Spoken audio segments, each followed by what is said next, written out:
Olá, pessoal, bem-vindos ao Boas Opções. Sobre o que vamos falar neste simpático vídeo?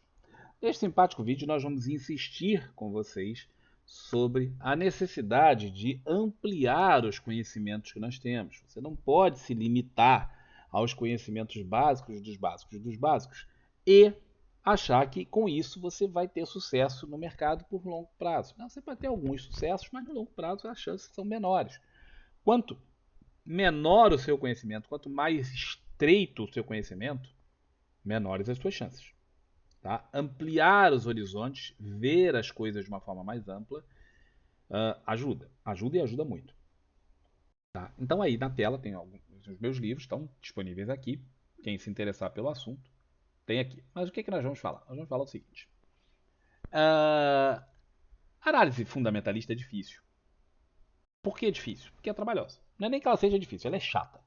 Tá? Ela é muito, muito chata. Porque você tem que pegar um balanço, olhar o balanço, analisar um balanço. Porra, chato pra cacete. Tá? Quem já fez algum curso de contabilidade ou teve matéria de contabilidade na faculdade, sabe quanto aquilo pode ser muito chato. Tá? Um balanço nada mais é do que uma contabilidade gigante e que você tem que analisar. Pois bem, por isso que a maior parte das vezes, quando você vai fazer uma análise de um papel, se ele está bom, se está caro, se está barato, não sei o que, se vale a pena investir, não vale e tal, além da análise gráfica, vale a pena você usar a análise fundamentalista, mas antes de você partir direto para os balanços, a gente sugere uma porção de formas de você dar uma depurada, dar uma limada nos muitos ativos que existem no mercado que, pô, no final das contas você vai falar, pô, não vale a pena eu dar uma olhada nesse papel. Tá? Então, para investimentos assim, de muito mais prazo, isso vale a pena. Será que só tem essa forma? Só tem isso? Você não tem outra forma? Não, tem. Grandes investidores, grandes pessoas que entendem muito de mercado, tentaram simplificar isso porque eles sabem que o negócio do balanço realmente é muito chato, muito difícil. A maior parte das pessoas não tem acesso. Não é que não tem acesso ao balanço, o balanço é público, mas não tem acesso ao conhecimento, e aí o cara não consegue analisar aquilo, fica todo enrolado e acaba não fazendo nada. Então, os caras tentaram simplificar. Dois desses caras, existem muitas fórmulas para tentar simplificar isso. Obviamente que essas fórmulas, elas são imprecisas. Se elas fossem precisas, estava resolvido o problema, ninguém mais ia precisar fazer análise fundamentalista e ler os balanços. Então elas são imprecisas, mas elas quebram o galho. Esse quebra-galho é muitas vezes o suficiente para que nós, pessoas usuais, comuns, né, pimbada, consigamos fazer algumas coisas interessantes. E aí eu trouxe duas dessas fórmulas para a gente poder conversar sobre elas. Tá? Quem não sabe, nós temos uma playlist de análise fundamentalista, não de análise profunda fundamentalista, mas de indicadores fundamentalistas no canal, é de graça. Dá uma olhada, porque eu vou falar alguns termos aqui, talvez você não entenda. E se você não entender, eu não tenho como ficar explicando aqui nesse vídeo. Você para esse vídeo, vai lá na tal playlist, vê a playlist, compreende aquilo e volta. E aí você vai ter mais facilidade para entender aqui. Se tiver dificuldade, então vai lá na playlist. Se não viu, veja assim mesmo. Tá? Vale a pena dar uma olhada. Bom, o que que esses caras inventaram? Bom, nós aqui temos, eu vou botar para vocês, deixa eu ampliar esse tamanho desse bagulho aqui, que eu acho que para vocês fica muito pequenininho. Já, beleza, ficou bom. Então temos aqui as duas fórmulas comuns que as pessoas conhecem. Tá? A fórmula de Graham, Benjamin Graham foi, assim, vamos dizer, o pai da análise fundamentalista, assim como o Dow foi o pai da análise gráfica, o Benjamin Graham foi o pai da análise fundamentalista, ou pelo menos é considerado assim. Ele criou uma fórmula, obviamente que se refere aos Estados Unidos, obviamente que se refere a um tempo atrás, esse cara é de 1930 e tantos, tá? Então é muito tempo atrás, 1940, por aí e tal, é muito tempo atrás. Mas ele criou essa fórmula e essa fórmula é muito interessante e é muito usada, ainda hoje ela é muito usada. Tá? E aí tem essa fórmula aqui. Tá? O que, que ele quer? O que, que essas fórmulas buscam? Elas buscam tentar, de uma forma indireta, perceber qual é o valor justo de uma ação. Quanto que essa ação está no preço bom, quanto que ela está cara, quanto que ela está barata. Essa é a ideia grosseira do negócio. E aí o Benjamin Graham criou essa fórmula aqui, que é a raiz quadrada desse número, que eu vou explicar o que, que é, vezes o lucro por ação, vezes o valor patrimonial por ação. Não sei o que é isso, Campos. Vai lá na playlist que eu acabei de falar. De onde veio esse 22 aqui? Ele, ele fez uma série de análises. Tem isso descrito no livro dele. Ele tem um livro gigantesco, tá? Que eu já te digo que é chato, mas é um livro assim para quem quer aprender análise fundamentalista.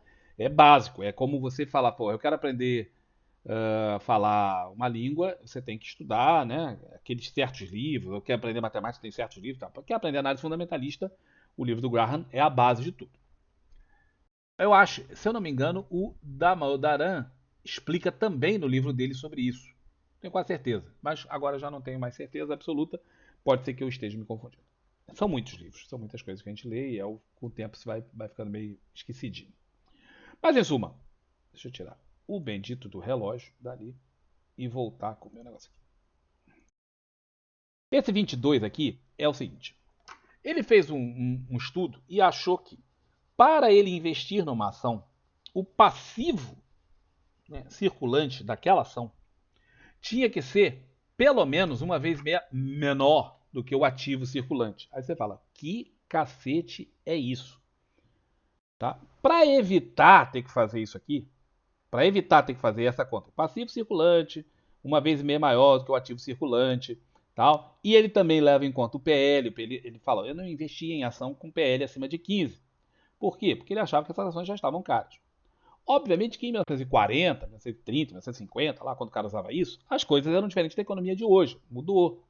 Hoje nós temos instrumentos de alavancagem que não tinha naquela época. Então esses números mudaram.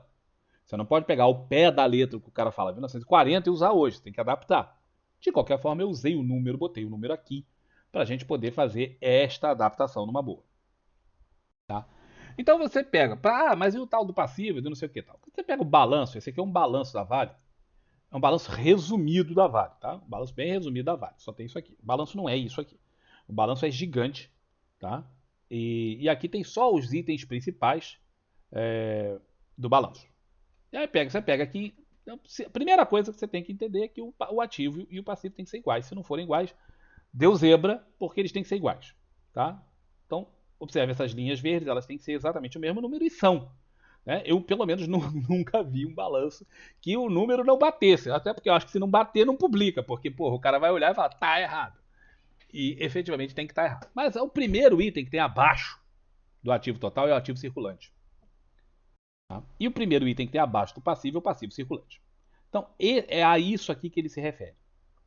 Tá? É esse número em relação àquele. O ideal é que você faça isso por ano. Esse balanço aqui, é melhor. Esse resumo, ele publica trimestralmente. Então não tem anual.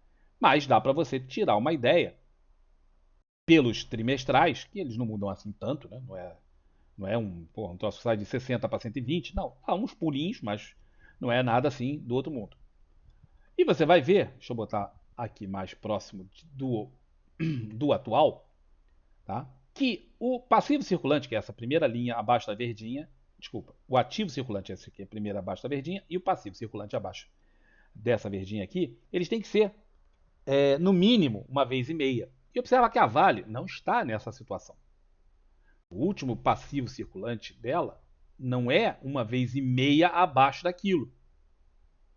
Tá? E ela vem nessa situação já há algum tempo. Aí você fala, pô, então ela não vale a pena ser comprada. Calma, porque não é só isso. Então vamos botar aqui, ó, a última vez que teve aqui uma diferença grande, 84, eu vou botar só, isso aqui são bilhões de reais, tá, galera? Então vamos botar isso aqui vezes 1,5, tinha que dar 126, e efetivamente, 84, tá mais ou menos aqui. Então, até 2021, esse número estava mais ou menos batendo. De lá para cá, isso vem diminuindo. O ativo circulante vem diminuindo frente ao passivo circulante. Isso pode justificar, por exemplo, o fato de que nós estamos vendo a Vale, desde 2021, nesse perrengue.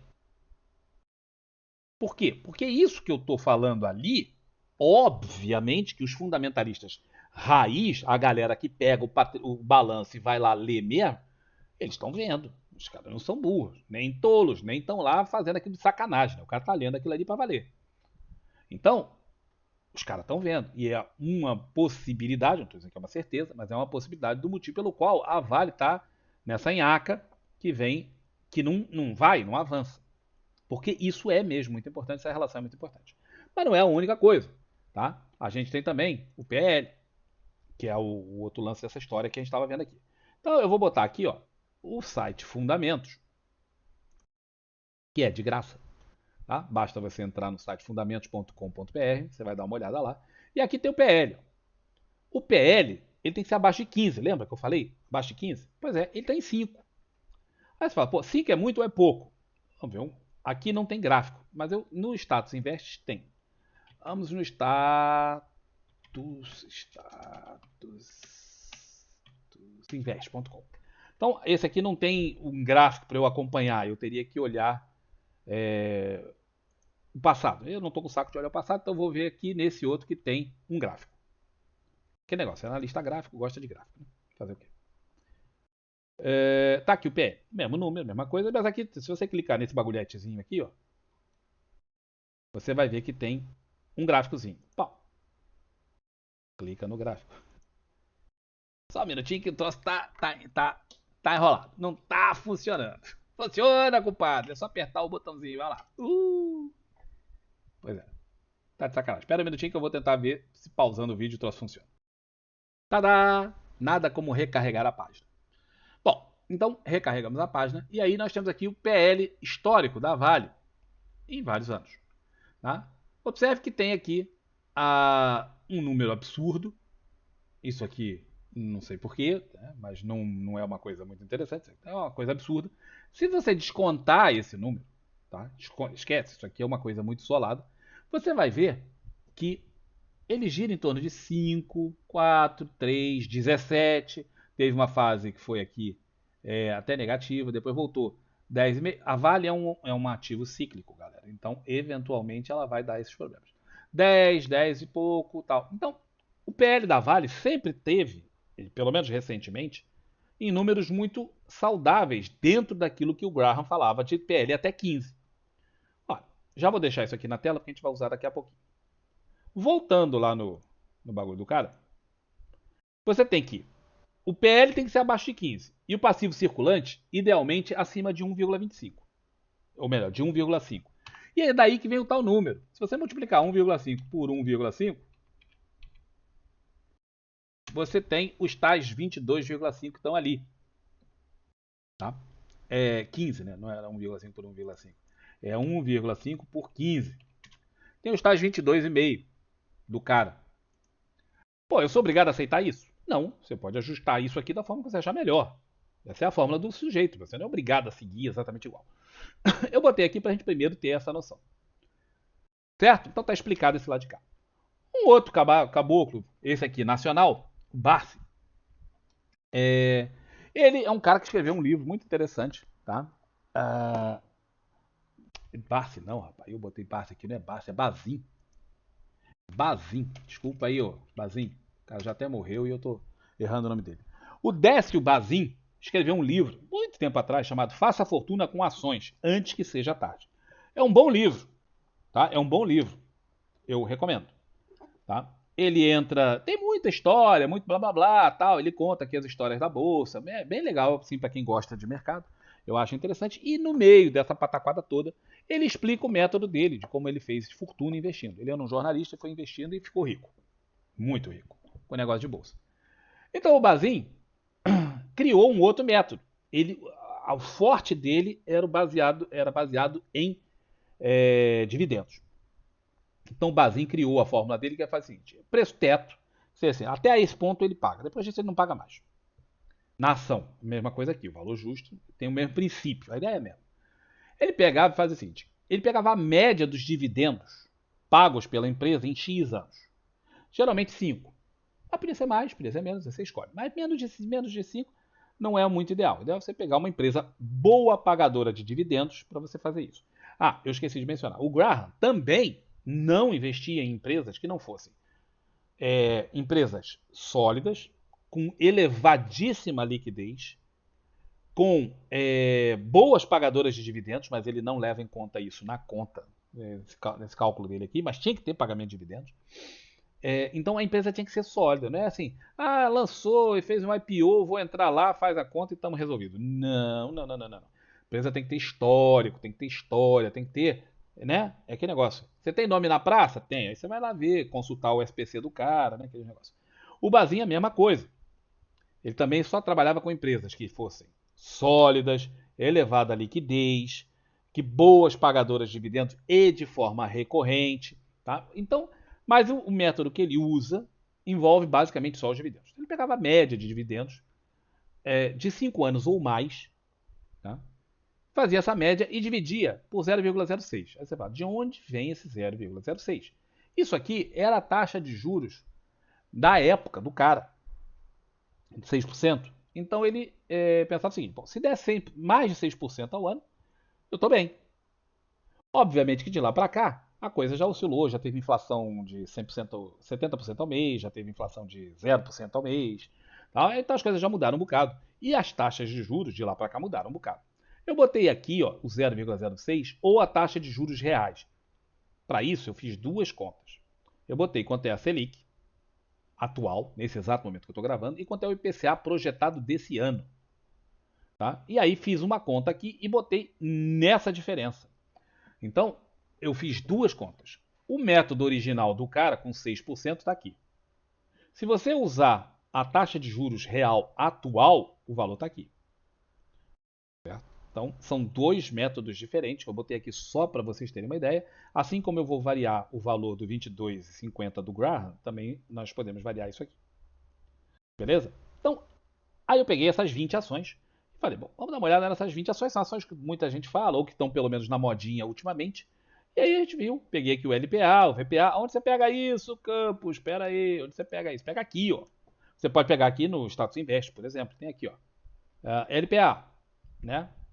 O lucro por ação, tem aqui. Aí tem também aqui um gráficozinho bacaninha para dizer tal. Mas tem aqui o último e tem o valor por ação, valor patrimonial por ação.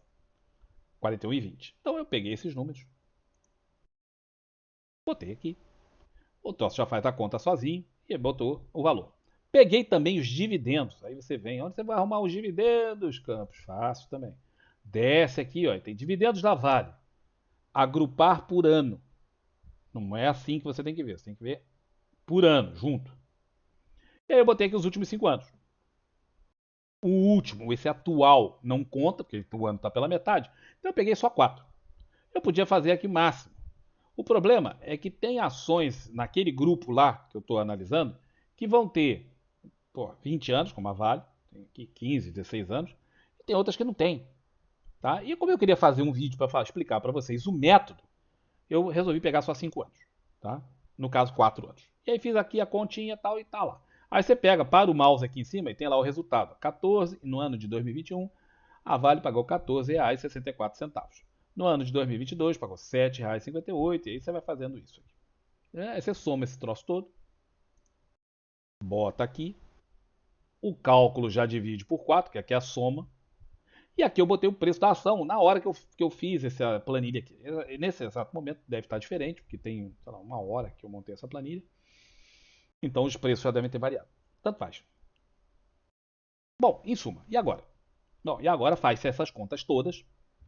Tá? E aí você vai observar o que é o preço justo pelo Graham, o preço justo pelo Bazin original, pelo Bazin modificado, tendo em conta a nossa taxa de juros reais aqui, e em relação ao preço atual da ação. Aí você me pergunta, por que tem uns aqui que estão em amarelo? Tá. Primeiro, esse aqui em vermelho é a Prio. Por que a Prio está em vermelho? Porque ela não paga dividendo nunca, essa desgraça. Então o dividendo dela é zero. Na hora que você faz a conta aqui do troço dividido, dá zero também. Então eu destaquei para ter uma ideia de que a gente não vai ter como comparar um método com o outro, porque ela não tem dividendo. Se não tem dividendo, não tem como fazer a conta, só leva em conta dividendo. E essas outras três aqui que estão em amarelo, elas estão em amarelo pelo seguinte: tem um número? Tem, beleza, tudo muito bom. Só que, observa que aqui é raiz quadrada. Não existe raiz quadrada de número negativo, tá? Ou pelo menos não no mundo, no universo real. Então nós temos que não tem. Quando você bota aqui, elas tiveram um LPA negativo, porque elas tiveram prejuízo. Isso aqui é lucro por ação. Não teve lucro, está negativo. Mas eu fiz o que eu fiz? Tirei o menos da história. só para a gente ter um número qualquer.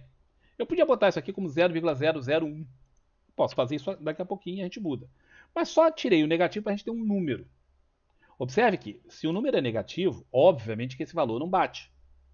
Ele vai estar muito acima do valor que nós desejamos. Mas eu vou mudar agora para 0,01, só para não dizer assim, estou favorecendo as empresas. Não, não estou favorecendo ninguém. Estou botando como se elas simplesmente não tivessem tido prejuízo. Poderiam não ter lucro, mas prejuízo pelo menos não teriam. Vamos lá. O que a gente vê da Vale? A Vale hoje está custando R$67. Agora, na hora que eu vi. Quanto que o Graham diz que é o valor bom? Bom assim, o valor justo dela. 107. Ó, que coisa. Quando a gente vê lá o meu valuation de Vale, está em 91. Isso aqui foi feito através do método de caixa, de fluxo de caixa descontado. Óbvio que tem eu não fiz do último balanço, tem o penúltimo balanço, então isso aqui pode ter variado um pouquinho para cima ou para baixo, mas não acredito muito porque a Vale não teve grandes mudanças nos seus resultados no último ano para que mude muito esse valor. Ora, então 107 é um valor que o cara fala assim, bom, 107 é o valor justo, ou seja, é aquele valor onde eu sairia da ação. Eu sempre boto isso para vocês como uma coisa importante. Porque o valor justo é o valor que você sai da ação. Bom, suponha que você compre um carro, você está aí, né, passeando em algum lugar, aí você vai na fazenda de um cara lá, não sei aonde, lá no interiorzão, e você descobre que o cara tem lá um galpão que ele herdou do bisavô, e dentro desse galpão tem uma opção de carro velho. Aqueles carros cheios de poeira e tal. E o cara não entende porra nenhuma de carro, e ele fala assim, porra, cara, tem esse lixo aí que tá me entulhando aqui. Você fala, meu irmão, tem aqui uns carros bacanas. Você não quer me vender isso não? Aí você chega pro cara, claro, sim, tal, a gente vende. Tá bom, bicho, te dou 50 mil nesses carros. Esses 10 carros aqui, eu te dou 50 mil, esse lote de ferro velho. O cara fica feliz da vida, porque ele tinha aquela coisa entulhando o galpão dele. Te vende os carros por 50 mil, você capta os carros, leva embora. E lá você descobre que daqueles 10, 6 são preciosíssimos. 4 não valem mais nada e você joga fora mesmo, virou entulho. Mas daqueles 6 você tem como reformar. Quando você reforma os 6 carros, aqueles carros junto, aqueles 6, valem R$1 milhão. Você pagou 50 mil. Aí você reformou os carros, botou tudo bonitinho e tal, e eles valem R$1 milhão. Exceto se você for um colecionador que não quer vender o troço por preço nenhum. Se alguém te oferecer 1.100.000, tu não vai vender? Tu pagou 50 mil no bagulho. Teve ali seu trabalho, claro, teve gasto, mas pô, o cara tá te oferecendo 20 vezes ou mais 20 vezes o que você pagou naquilo.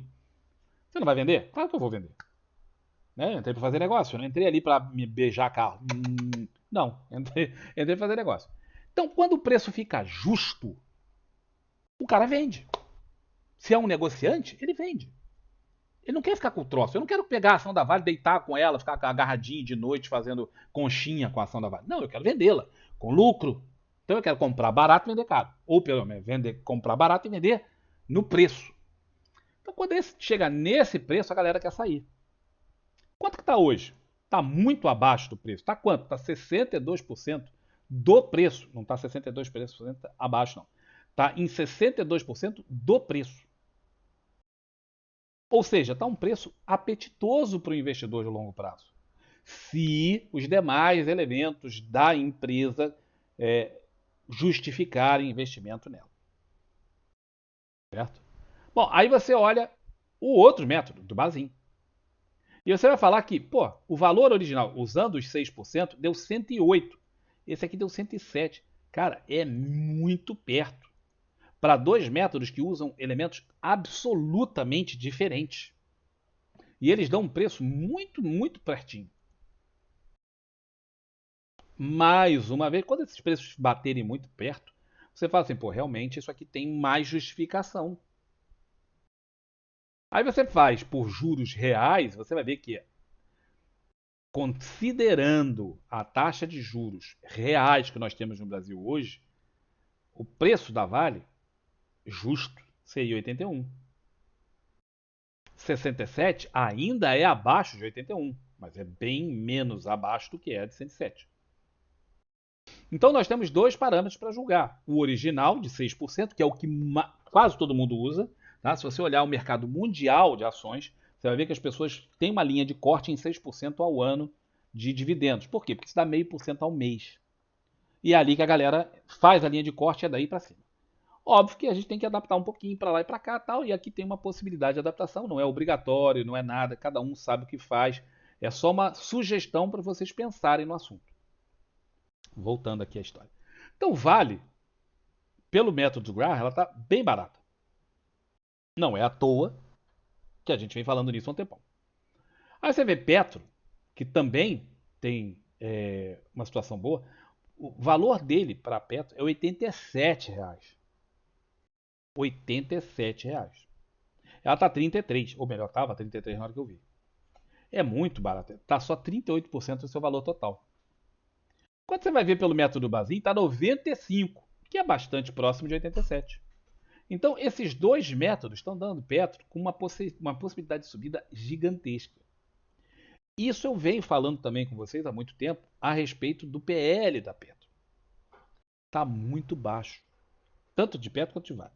Tá? Então, embora elas tenham sofrido, especialmente Vale, desculpa, Petro, tenha sofrido muito no governo passado aí, tá? Aquele blá blá blá todo mundo conhece, o ativo foi dilapidado, o upside possível do ativo é muito grande. Ok? Aí vamos ver pelas outras. Eu não vou entrar assim também em muitos detalhes, mas vamos olhar. BBAS, 120 conto. Por aqui. Ela está 47. Mas observa que a diferença aqui é muito grande. Pelo método do Bazin, ela deveria valer 43. Por quê? Porque isso tem a ver com os dividendos. Ora, se ela está 47 e ela está 43, ela está cara. Ela está cara. Então, pelo método do Bazin, ela está cara. Pelo método do Graham, não está. Ah, qual dos dois? Você escolhe, você que decide. Isso aqui é só um guia para você começar a pensar no assunto. Exetec, pelo Graham, 23.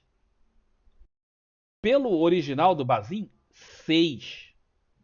Eu fiz uma análise fundamentalista por fluxo de caixa descontado da Exetec e eu cheguei a um preço em torno de 9 e pouco. 9 e pouco. Tá? O ativo está bastante acima disso. Está agora em 21 e 25. Mas observa a diferença entre os dois. Tá? E se você botar por juros reais, ainda é mais baixo. SUSB. Por que eu botei SUSB? SUSB eu botei porque eu estou num trade em SUSB. Então é aquele negócio, eu estou com o ativo na cabeça, né? Botei SUSB aqui, ela estava 49. O preço dela 112. Quando você olha aqui por questão de dividendo, 14. Aí você fala, pô, mas SUSB não é uma empresa de crescimento. Ela devia pagar melhores dividendos. Tá? Ela não é uma empresa que esteja ainda no seu início de vida para crescer e tal, não. A diferença é muito grande entre esse valor e esse. Muito, muito grande. Agora observe que tem sentido. Pensa uma pessoa que precise de dividendos para viver. A bolsa de valores, uma das suas principais funções é a geração de renda para a aposentadoria. A maior parte dos brasileiros não pensa nisso, mas só os brasileiros. Quando você olhar fora do Brasil, Estados Unidos, Canadá, Europa, Japão, Austrália, você vai ver as pessoas fazendo carteiras de ações para a aposentadoria. No Brasil, os principais investidores na bolsa são também fundos de aposentadoria, tá? A Petros, os fundos de várias dessas empresas, a Petrobras, do Banco do Brasil, não sei o que e tal. As pessoas físicas não pensam nisso, mas deviam. Deviam. E essas empresas que investem, esses fundos que investem, eles estão buscando o quê? Eles não vão ficar vendendo ação. Pensa o cara, imagina um fundo que tem que pagar 1 milhão de aposentadorias. Literalmente 1 milhão de aposentadorias. O fundo tem lá, sei lá quantos bilhões investidos. Chega lá no mês, que ele tem que pagar a aposentadoria, no dia primeiro, vai pagar a aposentadoria daquela galera, 1 milhão de pessoas. Quanto que tem? Ah, o caixa tá vazio, vende ação para pagar os caras. Não vai dar certo. Se cada vez que ele tiver que pagar os cotistas, ele tiver que vender as ações, passa um tempo e não tem nada. Não tem mais nada para pagar. O que eles querem é geração de renda continuada através do lucro da empresa, e o lucro da empresa vem para o cara como? Dividendo. O lucro da empresa chega para o acionista através dos dividendos. Esses fundos precisam dessa geração de fluxo de caixa constante Porque eles têm despesas constantes e recorrentes. Eles têm que pagar as aposentadorias dos caras. E é por isso que é fundamental ter em mente o bendito do dividendo. Ah, mas eu gosto de investir em ação de crescimento. Cara, a ação de crescimento é muito bacana. E eu não tenho nada contra você investir parte do seu dinheiro nelas. Mas uma coisa é um cara que tem 20 anos de idade, outra coisa é um cara que tem 60. São fases diferentes da vida. O de 15 pode se dar o luxo de esperar a empresa crescer. O de 50, 45, 60 não tem, não pode, não dá mais. Esse cara já passou, a fase passou. Ele agora precisa começar a se preocupar que essa empresa seja sólida e pague dividendos, rendimentos para ele. O grosso da coisa não está nos investidores de 20 anos. Está nos investidores de 40, 50, 60. Lembrem-se disso. Então isso aqui é muito importante. Tenham muito em conta esses números. Aí a gente vai descendo, ó, JBS, que está 18. Pelo método Graham está 30. Pelo método Bazin original está 23. Ou seja, está bem pertinho. Está bem pertinho.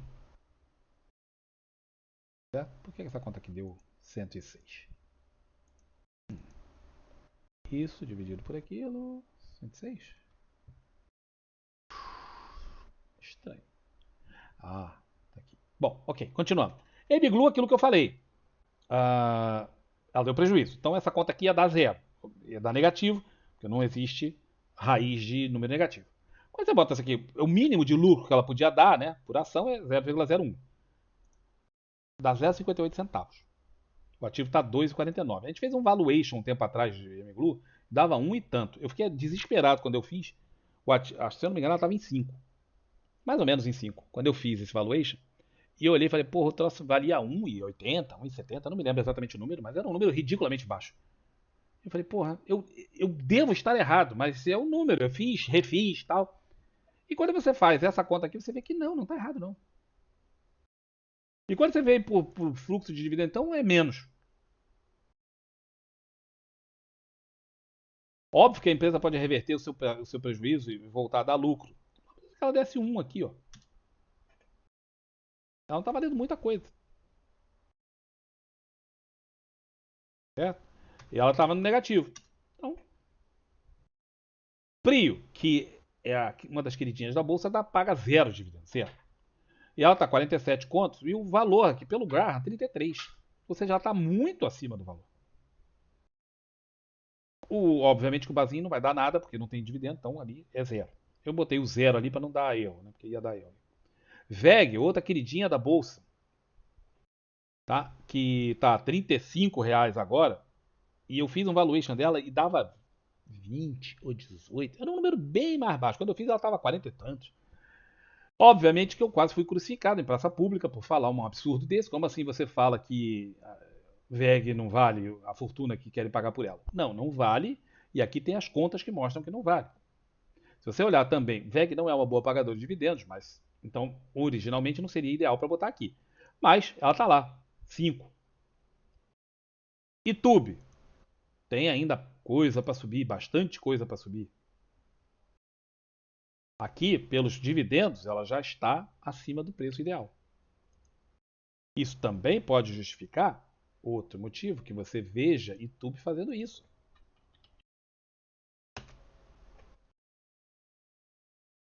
Vem, vem, vem, vem e não vai. Por quê? Porque chega aqui, fica caro.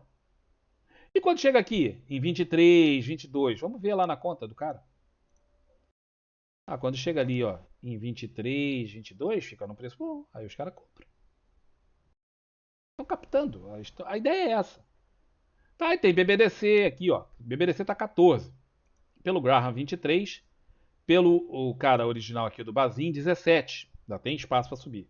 CSNA tem aquele problema de ter número negativo aqui. Eu botei 001 para dar 1,77. Eu não tenho um valuation dela, então não posso dizer. Tá? Mas pelo nível de dividendos, ó, 22. Tá? Então ela estaria barata para comprar. Pela parte de dividendos, sim. Klabin, botei também porque estava rompendo congestão, se eu não me engano. Alguma coisa ela estava fazendo. Então botei aqui várias outras empresas. Botei aqui, ó, observem aqui o setor elétrico, que é um setor muito, muito frequentemente que o pessoal só procura na hora do desespero, mas não deviam procurar só na hora do desespero. Observe CEMIG, que eu venho falando nela há meses com vocês, como ela está num preço bom, seja por dividendos, seja pelo método de Graham. Além do que ela está num canal de alta alucinado.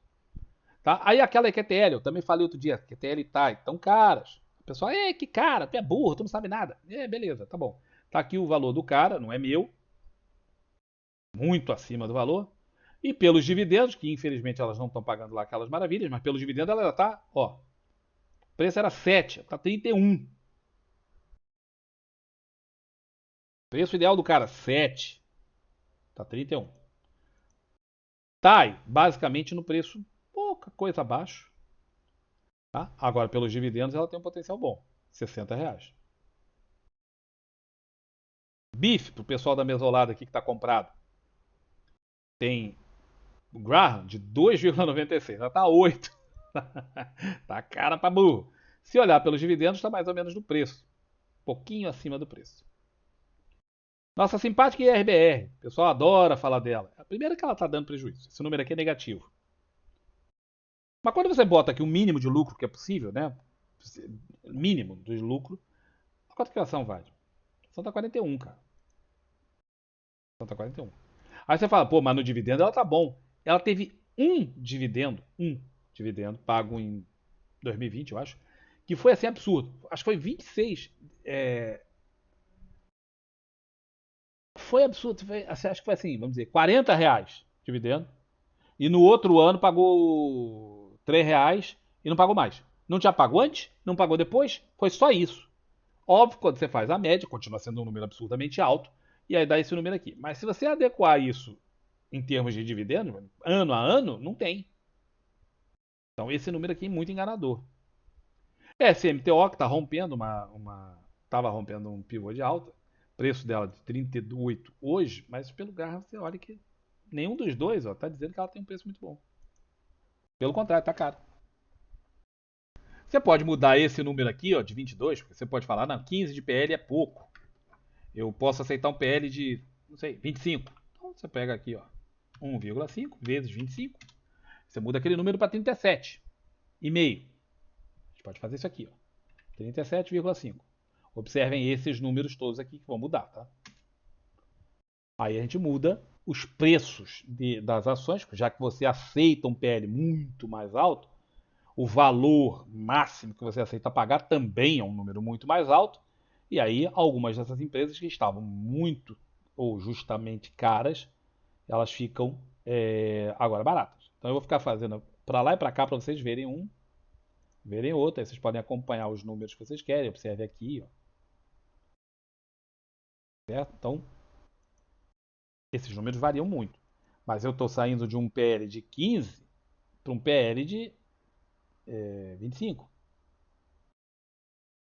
Então a ideia era mostrar para vocês que isso aqui existe, galera. Tá? Existe, não é difícil de fazer. Isso aqui está descrito no livro isso aqui está descrito no livro do Bazin. Isso aqui está descrito no livro do Graham. Esses dados são públicos. Você encontra em qualquer um desses sites fundamentalistas. Basta você fazer. Aqui eu fiz para 20, você pode fazer isso para 200. Né? Dá trabalho, mas não é nada assim do fim do mundo. Se você usar Python para buscar essas informações na internet, fica ridiculamente rápido de fazer, mas tem que montar o programa primeiro.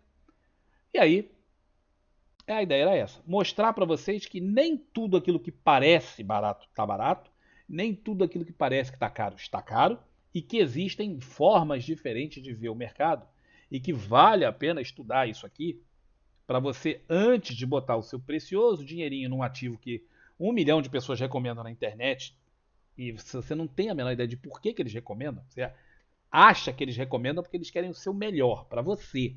Mas não, eles não recomendam porque eles querem o melhor para você. Eles recomendam porque eles querem o melhor para eles, porra. Tá? Não acho que os influencers estão aí para falar para você ficar rico, não. Isso é conversa fiada. Ele quer ficar rico. Se der para ele não te quebrar no meio do caminho, vai ser melhor. Mas se precisar te quebrar, cara, ele passa por cima de você sem pensar duas vezes.